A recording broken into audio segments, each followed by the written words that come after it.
Did you know that trauma is not an event? Today, LaShanda shares what it is, how does it feel, and how we can manage it. She walks us through a process and how she manages her own trauma on today's episode of Coffee with Tea. So please, stick around and enjoy the show.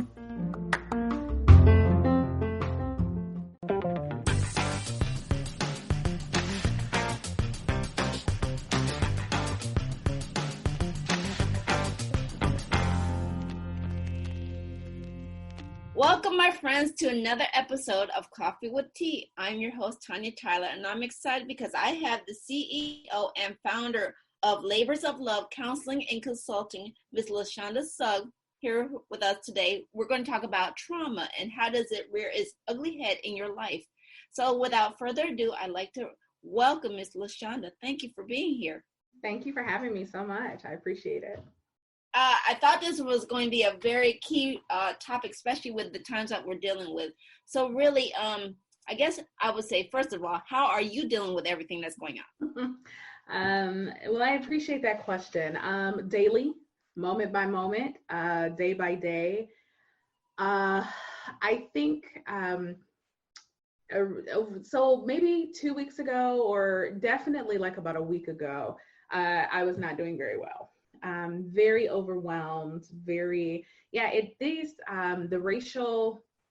traumatic stress of racism and oppression is nothing new, but it was definitely hitting me in a way that it felt very unique from other experiences dealing with the same things. And so, I went through a lot of different motions of kind of just feeling physically sick in my body over it, as well as just pains. You know, I'm married to a Black man. I have a son. And while they are not the only demographic being impacted by racism and oppression, when we see Black men being killed like animals and their lives taken out on camera in front of us, it really hit hard. However, you know, I've leaned very strongly into what I recommend for other people in regards to self-care. So I've been resting when it's time to rest, hydrating, not forsaking things like eating healthy meals. I've been trying to move my body, even if that just means taking a walk, you know, around the block just one time. So all those things I know to do, but sometimes make it hard. I've been really leaning into those. Ice cream, I can't lie, ice cream has helped a lot. But in addition to all of that, you know, where I'm coming out on this side of it is I feel I am uniquely positioned and very equipped to use my platform and my voice to bring not just awareness. At this point, we're aware, right? But to bring strategy, tools, education, but also empathy and care across the board to people. So, you know, today I'm good. And that's all I can say is today I'm good. And if I can take care of myself today, then I'm hoping I'll be good tomorrow. Right. So with that, I know it's easier, as you would say, is to take one step at a time, right? So I know you are a licensed therapist, correct? Yes. So how did you really get into this passion of the trauma? Because like I said, it rears its head in so many different ways. So how did you really get into diving more into this trauma, and how do we go forward, you know, looking at how we can deal with it when we recognize it, I guess, first recognizing it?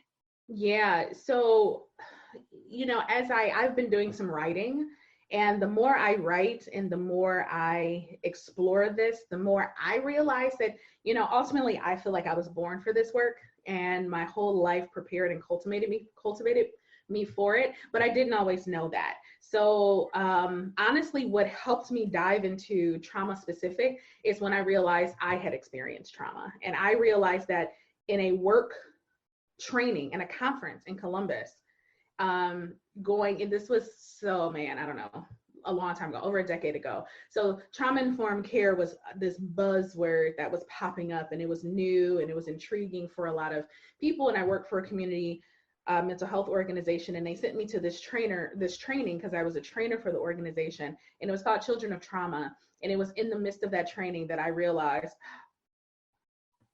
I'm a child of trauma. I had never, ever considered that word with my life experiences. I was seeing a therapist at the time. And so just being able to be like, wait a minute. So is this trauma? Was that trauma? What does that mean? So that was the beginning of it. I honestly went back to grad school simply because I knew it was going to open more doors than I could get through than with a bachelor's degree. But I still wasn't sold on being a therapist and being one-on-one with people in that capacity. I was more training oriented, one to many versus one to one. But as I went through and I connected with a prominent trauma specialist in this area, Mary Vicario, she was my mentor, and I did my internship under her.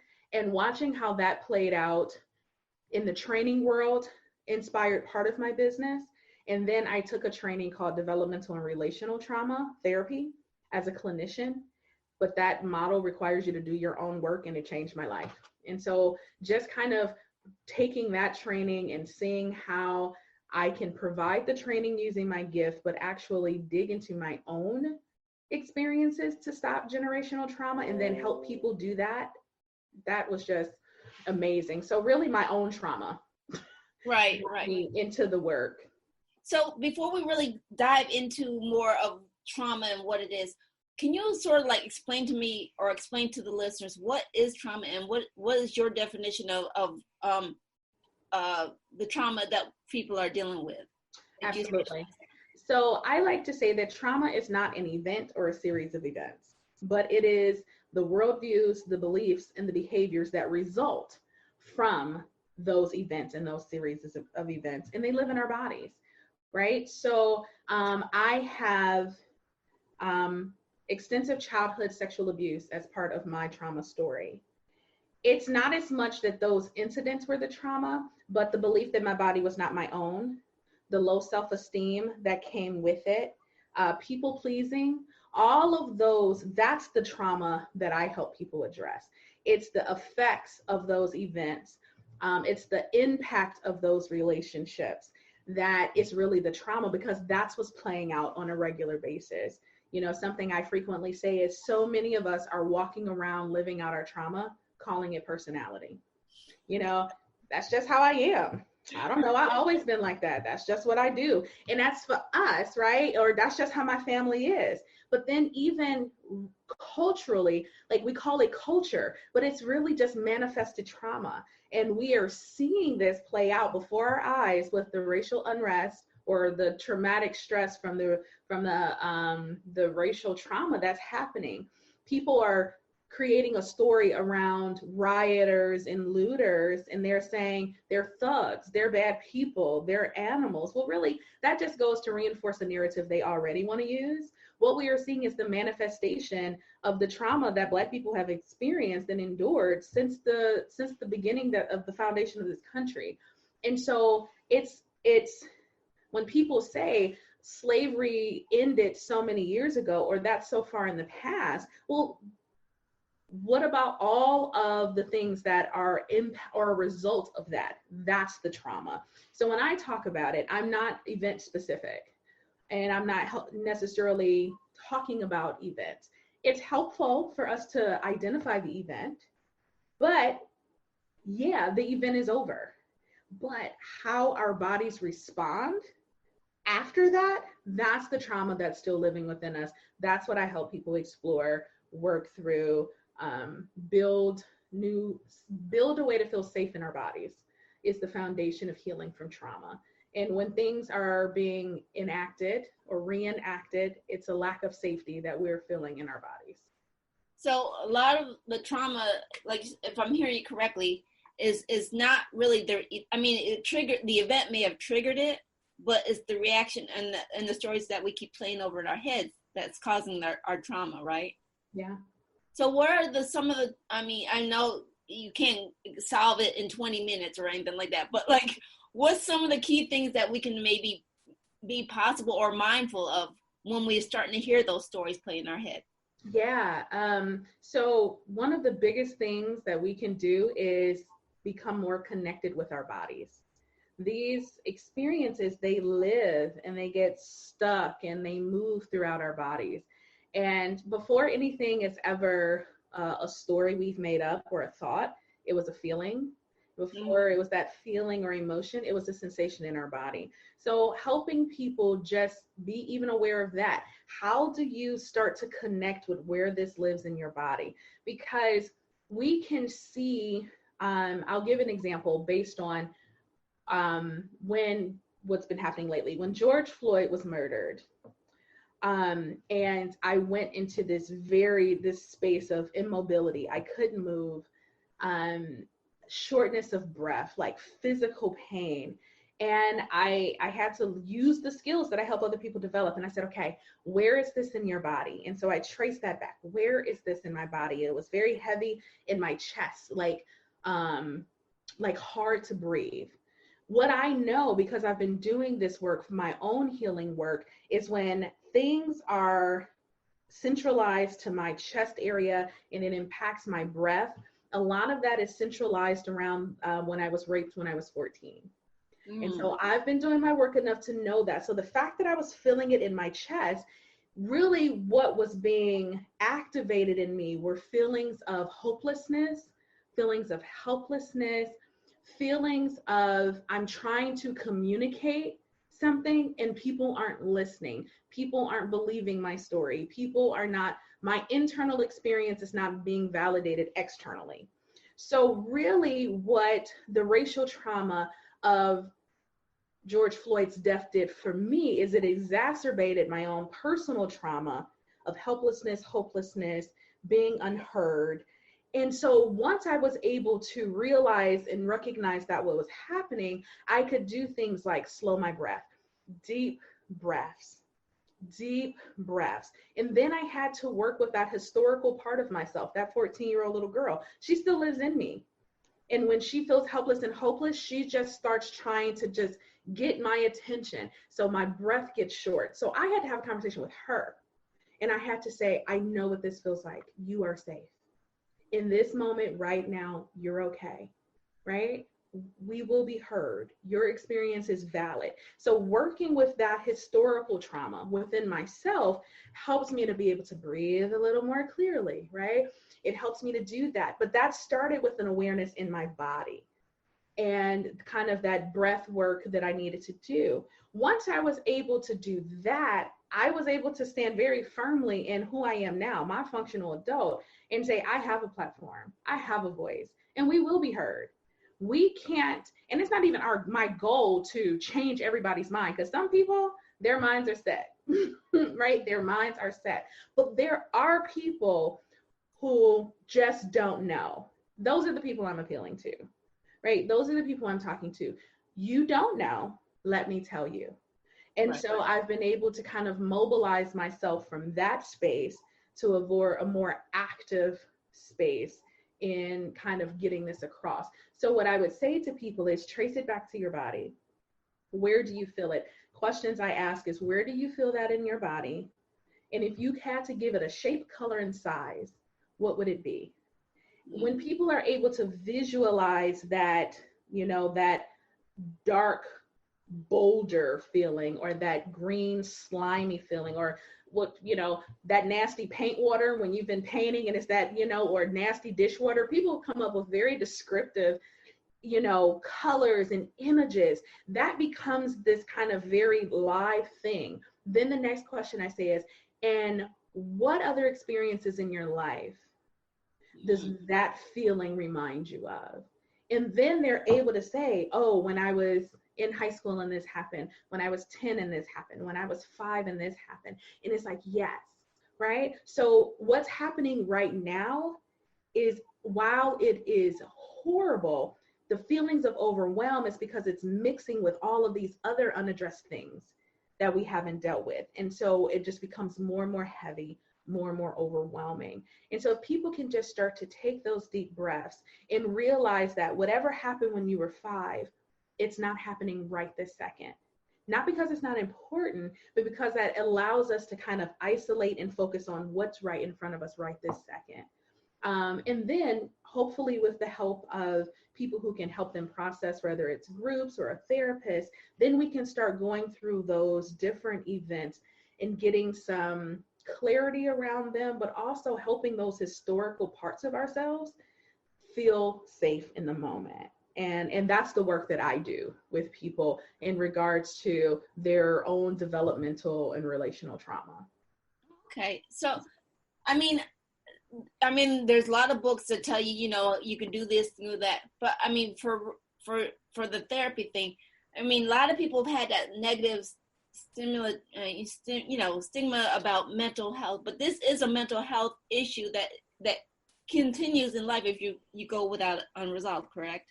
Yeah, and I want to validate the stigma. So I want to say, like, I've talked a lot about the stigma in communities of color, the stigma in the organized church, and things like that. And as a therapist and someone who is actively doing my work and helping others, I advocate for therapy. But I also want to say that I am not ignorant or blind or not acknowledging the fact that therapy has been a system that has perpetuated oppression. So has the church, right? So has our education system. So have all of these systems. So I want to validate that for people who are coming from the perspective of, it wasn't created for us, right? And it not stigmatizes, but it pathologizes things that are the everyday existence sometimes of people of color. So I get that, right? Mm-hmm. But it's also why in my practice, I don't take insurance. Well, that has nothing about, it has less to do with pay in that, so nobody can tell me how to do my job, right? So this insurance company is going to require a diagnosis, and it's going to require me to put people in categorical systems that say this is what's wrong. And mine is no, what goes into a person melds with their other experiences and it comes out. So it's not about what's wrong with you. It's about what happened to you. What did you do to survive? And how are you still surviving in that way? How do we take the resilience and all of the things that have kept you alive this long and build on those things? So I get the stigma, but this is mental emotional health that we are experiencing across the board as people, but especially as people of color in this country, very much rooted in oppression, very much rooted in white supremacy and patriarchy and all of these things that over time really impact how we show up in the world and how we engage with the world. So not all therapists are created equal, right? They don't all come from this spot. And I ask the right questions, right? Because you want someone who can help you go through and dig through this stuff without pathologizing, the concerns you're bringing. Right. You, like I said, you bring in a wealth of knowledge, and like I said, this is just the tip of the iceberg. So I want to bring LaShanda back, but we're getting down to the last couple of minutes. So where can people find more information about what you do and your services? Yes, absolutely. So my website is www.thelaborsoflove.com. In addition to, I love working with multi-generational families to do that, but I do see couples and individuals. I do a lot of trainings and workshops and education around that. I have a podcast, the Labors of Love podcast, anywhere you listen to podcasts, where I just get real about mental health and relationships and trauma. I have a YouTube channel, Labors of Love Counseling and Consulting. Every Thursday, I do a Therapy Thursday video, which again is 4 to 6 minutes of getting real about something. I do have my t-shirt line. This is one of my favorites. Generational trauma stops here. Some of us don't think that's possible, but it really is. We can heal and we cannot pass it on, as well as other t-shirts that I have. Hope Dealer and Cope with the Strike Through. We've coped. Now it's time to heal. So everything can be found on my website, links to my social media, but Twitter and Instagram, Labors of Love 513, and I'm also on Facebook. Well, thank you. Now I know we can find her. So the question is, I would love to know, is what's the one thing you would love to leave the listeners with? And I think it is that thing that I was saying, like healing is possible. And it is achievable, and having fulfilling lives and having a quality of life that we want, even though we've had experiences that have been contrary, it is possible. There is nothing wrong with you, whoever you are, nothing wrong with you. But when we explore the things that have happened to you and the experiences you survived, what we come to realize is we are resilient and we are survivors. And when we can come from that perspective, we treat ourselves with empathy and compassion, and that is conducive for healing. And so that's what I would leave for people. Healing is possible, and it can be possible for you as well. Thank you, LaShonda, for being here. I want to say feedback is always welcome. Emails with guests or show ideas that you might have. Links will always be posted in the comments. Like, share, and subscribe. And remember, take things in stride, go with the flow, create your own path, and thank you for tuning in to this episode. Question of the day. What was one of your takeaways from today's show? Post your answers in the comments.